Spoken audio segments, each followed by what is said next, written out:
Psychiatric treatments എടുക്കാൻ ആൾക്കാർ പലപ്പോഴും മടിക്കാറുണ്ട്. അവരതിനായിട്ട് മുന്നോട്ട് വരാൻ തയ്യാറാവാറില്ല. അപ്പോൾ അതിനുള്ള റീസൺസ് എന്തായിരിക്കും?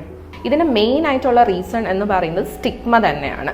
സ്റ്റിഗ്മ എന്ന് പറയുമ്പോഴത്തേക്കും 2 തരം സ്റ്റിഗ്മയാണുള്ളത്. ഒന്ന് സോഷ്യൽ സ്റ്റിഗ്മ, അതായത് സൈക്കാട്രിക് ഡയഗ്നോസിസ് ഉള്ള ആൾക്കാരെ പലപ്പോഴും നമ്മൾ എല്ലാത്തിൽ നിന്നും മാറ്റി നിർത്താനുള്ള ഒരു പ്രവണതയുണ്ട്. സൊസൈറ്റി ആവട്ടെ, ഫ്രണ്ട്സ് ആവട്ടെ, ഫാമിലി ആവട്ടെ, അതിനെ ഒരു ഷെയിമോടുകൂടി കാണുക, അവരെ ഡിസ്ക്രിമിനേറ്റ് ചെയ്യുക, അങ്ങനെ ഒരു കാര്യം നിലനിൽക്കുന്നുണ്ട്.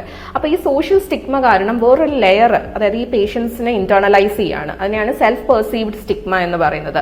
അവർക്ക് ഉള്ളിലൊരു ഒരു ബിലീഫ്, ഒരു നെഗറ്റീവ് ബിലീഫ് വരികയാണ്. ഞാനത് എൻ്റെ പ്രശ്നം മുന്നോട്ട് പറഞ്ഞാൽ അല്ലെങ്കിൽ ഒരു സൈക്കാട്രിക് ട്രീറ്റ്മെന്റ് എടുത്താൽ I would be considered weak, I would be considered ഇൻകോമ്പീറ്റന്റ്.